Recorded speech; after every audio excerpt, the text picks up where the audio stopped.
We have no memory of recording this episode. None of us. It's been wiped. I see TV static when I try and think about it. Be warned.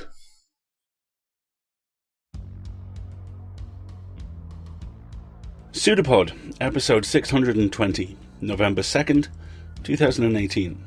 This week's story, Farewell Concert at the World's End by R.K. Duncan.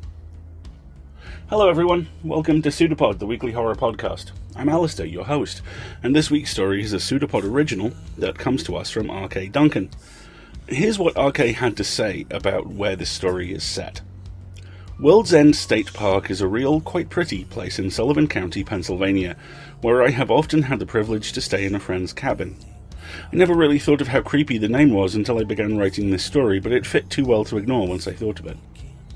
I usually do ignore Halloween these days, at least in terms of the candy and costumes celebration, but I'm always attracted to the idea of a liminal space, a time when living and dead, seen and unseen, draw closer together, and things cross over that cannot, at other times. To find out more about both R.K. Duncan and this week's reader, the fantastic Spencer Disparti, pop along to their pages on PseudoPod. Links will be in the show notes. Also, music for this week comes to us from Jefferson Dupree, and Jefferson has done a hell of a job for us. Thank you very much for this. So without further ado, tune up, get ready, because we have a story for you, and we promise you, it's true.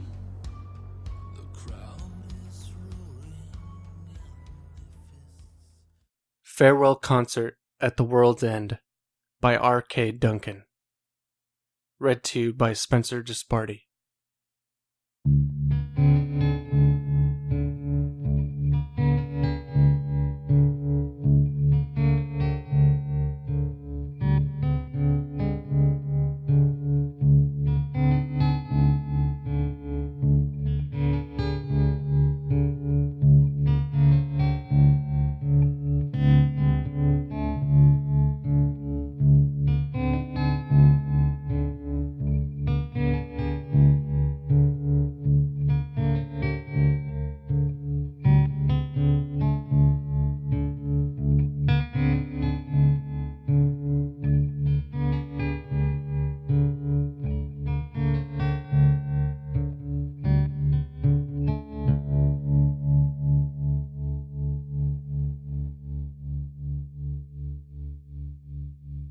On October 30th, 1968, Luther killed a pair of wannabes a little way behind a roadhouse in Southern Virginia. He'd smelled the power on them while they played with a pickup band for tips from truckers taking a late lunch. A scent like sage and engine grease cut through the rockabilly trash, and the tortured picking that chased chords from chart toppers that never should have been attempted on that battered, out-of-tune guitar. They hadn't looked like much. A pair of thickset men with matching dirty blonde mustaches and weathered jeans, but the scent was unmistakable for an enthusiast like Luther. He'd thought of stepping up to play himself, hooking them that way, but his guitar was out in the lot in the last car he'd stolen, and he had sudden flashes of that last time he'd played without it, the booing laughs and the bottles when he stayed and tried to save the set. Instead, he'd invited them to go someplace more private and really jam. They'd hesitated, and that should have been his first clue that he didn't have enough spark to be worthwhile. But damn it, he'd been impatient. He'd used the last of his come-hither charm to make them follow. He'd felt the twist of hair go dry and brittle in his hand inside his pocket, as it sighed out the last snatches of a scream caught in the crowd the first night the Beatles played Ed Sullivan. With a lure like that, they'd been happy to come and talk. They were Carl and Ben Murphy, brothers who drove a tow truck sometimes and played when they could. And who was he, and what did he do in music? Why, he almost looked like a record producer, in his nice black shirt and hat and shiny shoes. Was he a record producer? He told them not quite. He was Luther Angel, and he was always looking for talent. By then, they'd been far enough back into the woods for him to pull his knife and open up Ben's throat. Carl had been quick enough on the uptake to rush him, but Luther had played this tune so many times that he knew the beat pat. Carl ran straight onto the knife, and Luther held the big man close while he shook through the last dozen heartbeats. Now he was rummaging around in Ben's throat, and he could barely feel a tingle of the talent he'd been looking for. What the hell? They'd just been playing, and he felt the spark. It should have been close to the surface, but they had less juice than some audience members he'd caught after a real enthusiast played. He licked his finger. Nothing but a ghost of musty sage under the blood. It wasn't even worth taking teeth for the bridge of his guitar. Luther gulped a hard lump of frustration back down, along with the taste of blood, and tried to look on the bright side. He might not get what he was looking for, but the afternoon wouldn't be a dead loss. He needed a new car anyway. The rusty Buick he'd picked up in Tennessee was on its last legs. He hummed a tune as he started looking for their wallets and keys. There was a spark again. He felt power, but this time it vibrated in his finger and smelled of his own sweat. There was something here, something on them. He tore Carl's jacket digging for it, following the buzzing feeling in his fingertips until he grabbed it. A torn-out page from a AAA atlas. Scrawled across one side it read, John Crowhurst, October 31st, World's End. The other side was a road map for Sullivan County, Pennsylvania, with a star scratched hard enough to tear the paper over World's End State Park. The page pricked with power. It felt wide in his hand, expanding to feel the distance between his feet and the place it called him to. John Crowhurst must be real power to put that kind of call into a second-hand invitation to his concert. Pennsylvania wasn't too far. Luther had time to make it, and that would be worth hearing, and taking something away from afterward. Maybe Crowhurst would have enough juice for Luther to finish his guitar. First he had to put the Murphys to bed.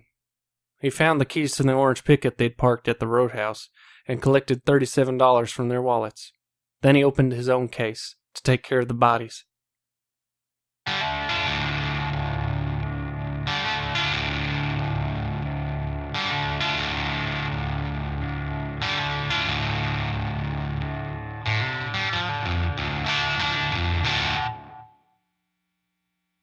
Luther's guitar had come from the hands of Mississippi John Hurt as the old bluesman died at home, helped over the edge by the best Luther could play back then.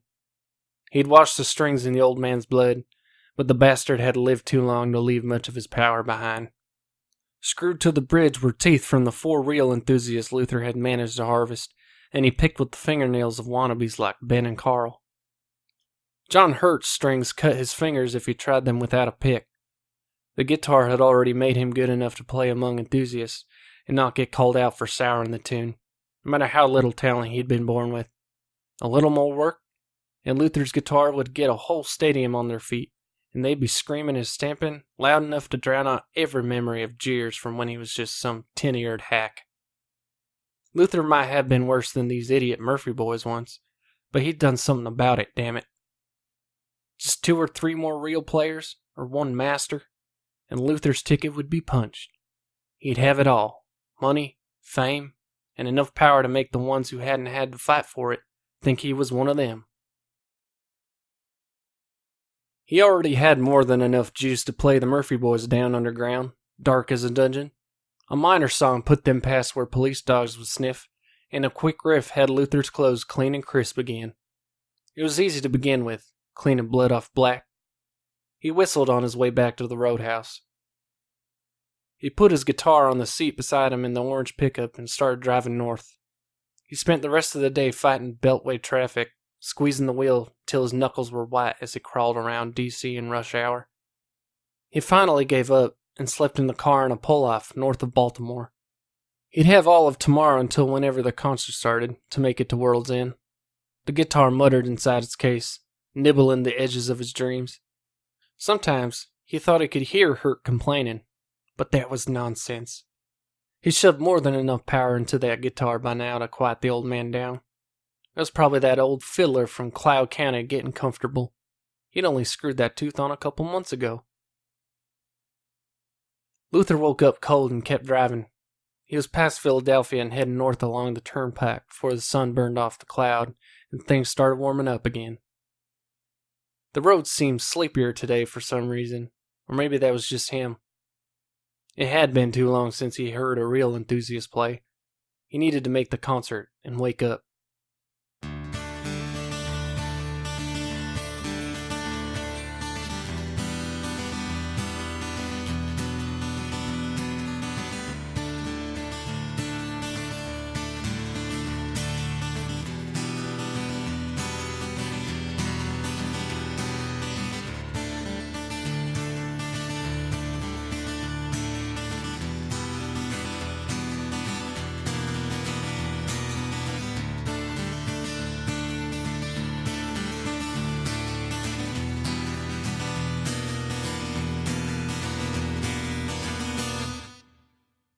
The mountains grew ahead of him, and then all around like huge frozen waves of green reaching for a flat blue sky. When he turned into the mountains proper, he was feeling lonely. The trees pressed close as they climbed up sharp slopes on either side of the road. When he slid through a small town, the doors and the faces were closed up. The jack-o'-lanterns and colored paper did not suggest a welcome for Luther Angel, and the looks he got seemed almost baffled that a stranger would be driving these roads in the middle of the day, when decent people should be working. He got lost quick on the switchback and mountain roads, and the Murphy brothers hadn't thought to keep any maps of Pennsylvania in their car beyond the torn page advertising the concert. The trees pressed in, and it was easy to imagine the world ending on the other side of each steep saddle in the hills. He had to take the road ahead on faith as he nursed the pickup over each crest.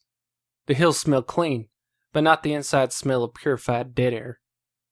The mountain breeze was full of the scent of leaves and the crisp solidness of autumn taking hold. It was getting late before he caught the power, sweet smoke and hot spice, and the bitter crust of well-charred meat. He followed that coil of scent down into World's End, in a valley between the upreared mountains, from the green pines into the fire of fallen leaves lower down. There was a cool breeze off the creek as he pulled into a graveled lot, and he could smell an entirely ordinary char. Some of the crowd had barbecues set up, and Luther's mouth was beginning to water. There had been so little juice in the Murphy boys that he was almost hungry again already. He'd sort that out tonight. The sun was going down fast, but there was a splash of gold coming through the bare trees, and it caught a slapped-together stage at one end of the lot, and the noose hanging from a tree branch over it. Hell, he thought he was too far north for that kind of decor. He didn't see any White Hoods, at least. Those people were downright unsettling. The crowd looked local. Their clothes and the cars they'd parked were worn down, the way a city people never let theirs get. The faces were the same way, weathered to the point of admitting that time passed and didn't leave them behind. Just one more embarrassment Luther was going to sidestep once his guitar was done. Luther joined the edges of the crowd, enough to show he was part of this, but he didn't mingle, and no one invited him to. No one offered him an extra hot dog, and that was fine. He wasn't calling anyone to him, so no one bothered to cross the shell of silence an enthusiast looking for privacy sweat out without thinking. Luther's air of unsettlement wasn't quite like the players who had it in their blood, but it was good enough. He was a little worried by the size of the crowd. There weren't too many of them, not for real power. Maybe Crowhurst wasn't all Luther had thought. He peered at the band sitting on the edge of the stage tuning up. There were hints of it there, sparks of real enthusiasm. It wasn't long before John Crowhurst stepped up on the stage. He had a black feather in his hatband and a banjo strapped around his neck. His eyes were smiling, and his salt and pepper beard didn't hide the deep lines at the edges of his mouth. His band consisted of a young pale man with a mandolin and a weathered woman with red hair tied up in a black cloth. John Crowhurst started talking, and Luther tasted the music in his voice. There was the smoke and the spice he'd been chasing. Well, now I know this place isn't the easiest for everyone to find, even when you get one of our invitations. So thanks for coming out, all of you, especially first-timers. Those of you who come every year, you know why and what it costs. It's good to see you back to roll the dice again. He looked around at the mountains catching fire in the last bit of sunset. Isn't the name of this place grim? People say it looks like the end of the earth, the way the mountains all come together. Me? I think it looks like the beginning of something. But I say this looks like the beginning of the show. Keep those toes tapping." Then they were off. Crowhurst's banjo keeping rhythm under the wail of that high fiddle, and the music was more than good enough to keep Luther from trying to work out what that strange introduction had meant. Crowhurst had a big voice, and he let it out wide as his outspread arms until it echoed back off the hills. Luther was pretty sure Crowhurst was the only magic in that band, but it was pulling the others up with him, and they were damn good, even if they weren't enthusiasts. They played a little Johnny Cash, but mostly it was old-time music, what they were calling these days bluegrass. They played Shady Grove and got the whole audience tapping, just a caller away from a line dance. They played Omi Wise and a half-dozen more good murder ballads, and Luther felt black fingers curling down inside his gut and teasing a smile up into his teeth. Those were always his favorite songs. But damn and hellfire, Crowhurst was good. Luther could feel himself floating on that magic, filling up with it just listening, and he'd heard a few masters in his time. The rest of the crowd wouldn't have noticed if a 5-alarm fire had broke out and every siren in the county were going off 10 feet away, not while that band was playing. Even Luther was having trouble keeping track of time. He couldn't stop his feet from tapping with all the rest. If Crowhurst was wise to Luther's game, he could put a charm on him to keep the knife out of his hands, keep the light out of his eyes if he looked murder at that banjo player. But Crowhurst didn't know shit. Luther could creep up later and cut him open just like all the rest. He'd have it then for sure. There was enough power there that Luther's guitar would be good for a fight with any enthusiast who took issues with his methods. Enough to bring a crowd 100 times his size whenever he stepped on stage and keep them cheering. Luther was here. Just had to last through the set and take what he needed, and he'd be ready for the big time. All of a sudden there was a break, and the night had closed in cold.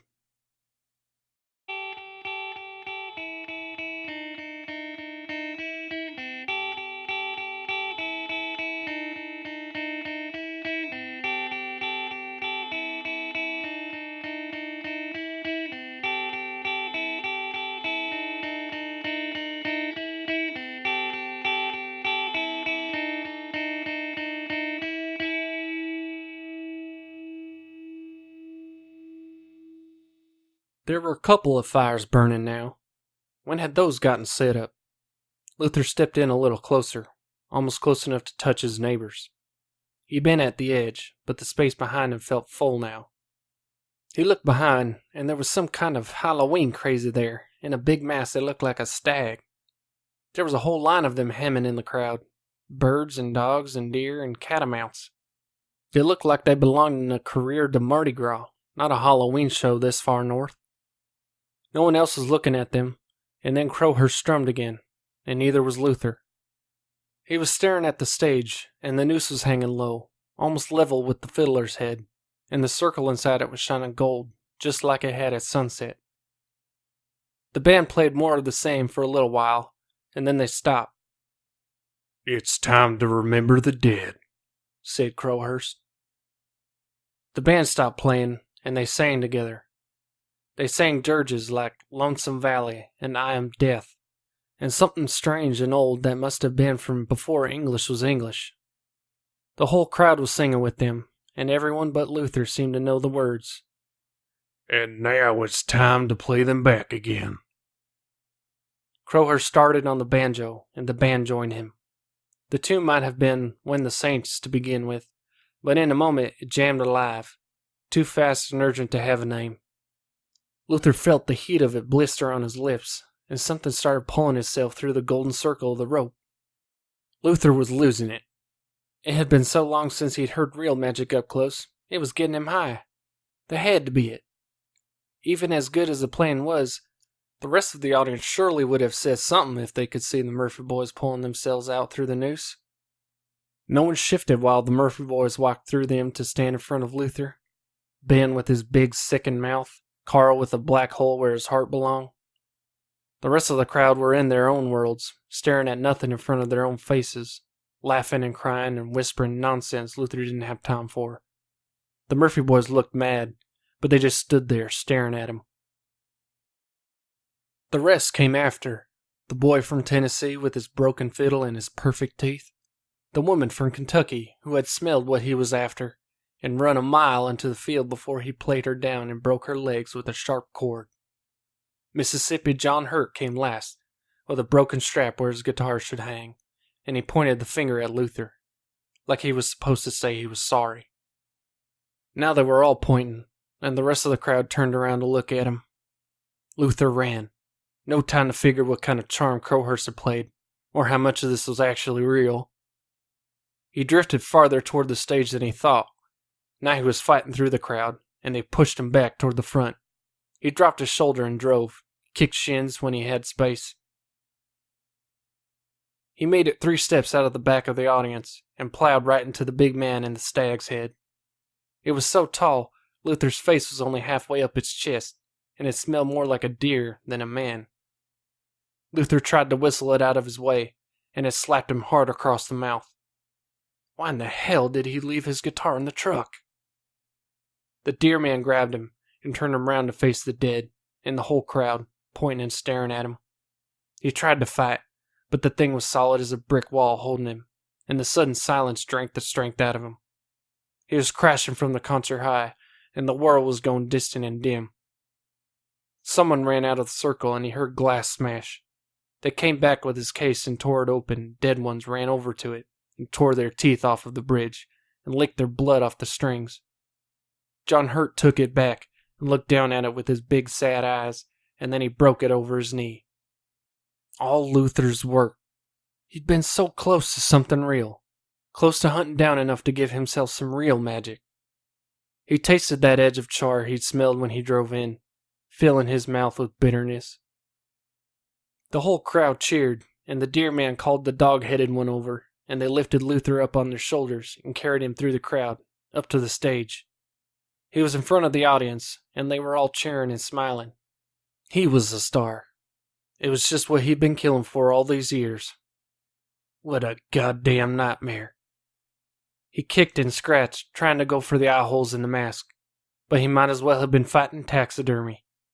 He remembered his knife and drove it down into the dog's head, but nothing came out except a spray of dust. Luther screamed and he couldn't stop himself. All the fight he had left was pulling out his throat like a magician's endless scarf. "And now it's time to thank them for coming back to help us out," said John Crowhurst. "And a big thank you to Luther Angel for coming all the way from Virginia to come make our little party easier this year. I know you all appreciate it when someone new comes to pay the toll on their first visit. Congratulations on carrying the heaviest weight of anyone here, Luther." Crowhurst slipped the noose around Luther's neck, and then he picked up his banjo while John Hurt and the Murphy boys and all the rest dragged on the rope and hanged Luther up high over the stage. He finally stopped screaming, and his legs were kicking without his say-so. John Hurt and the Murphy boys and all the rest were up against the stage, clapping with everyone. He heard 3 final notes of a sweet encore before everything went black and quiet.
Let's talk about vampirism and creativity.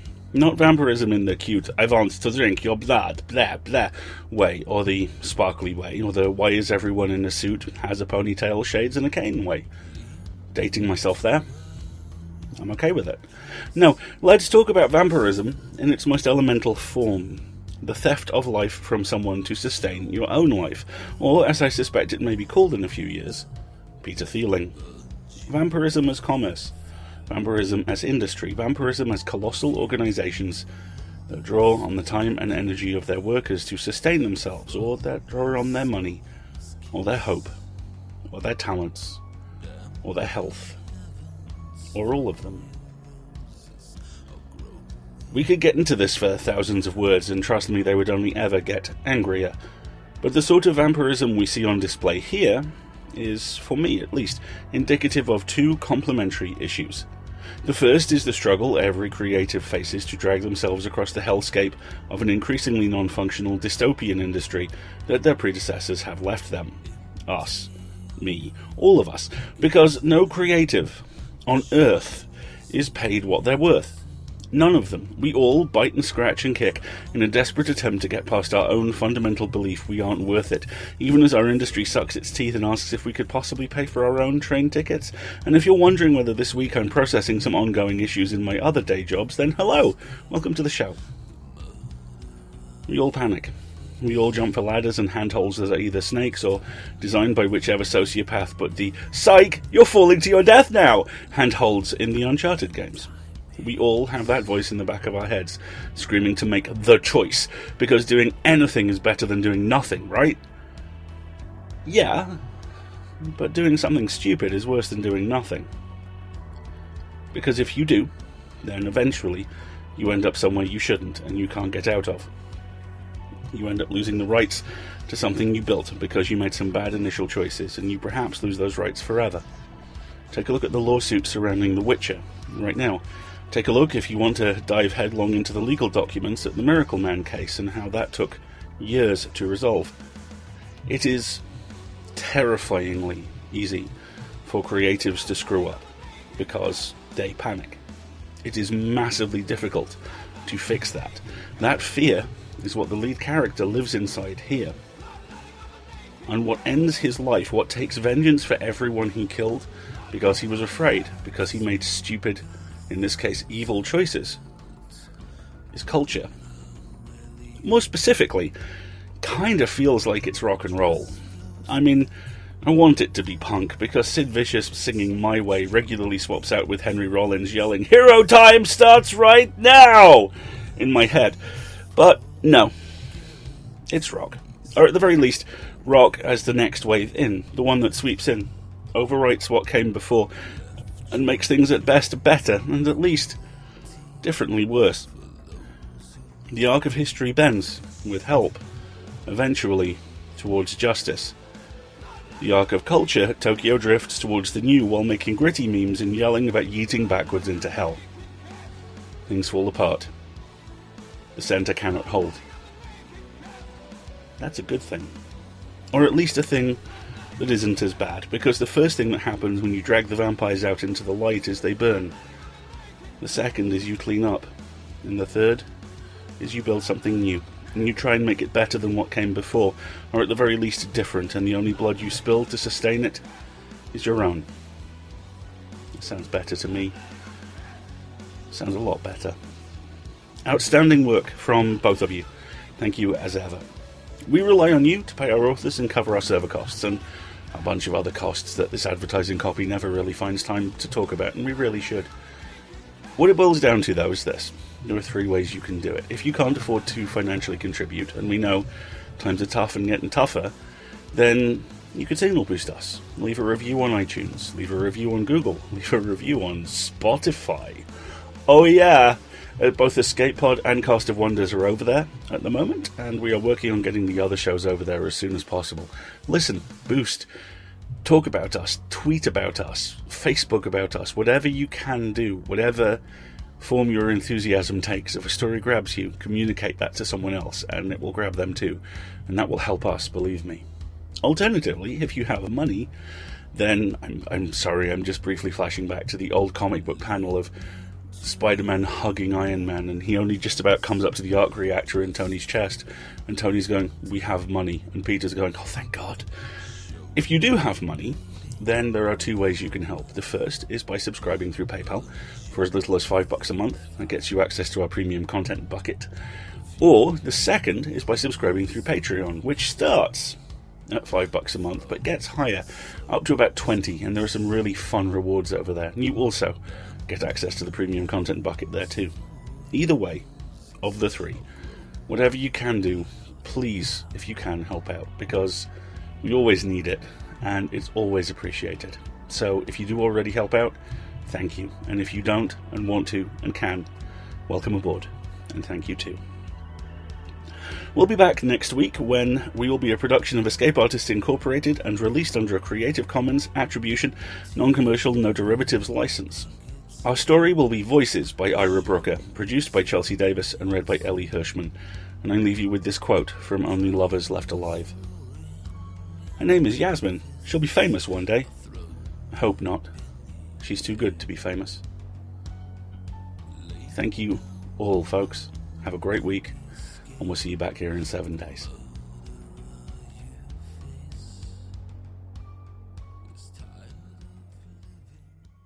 It's a PseudoPod. It's a big foot. It's all about podcasts these days.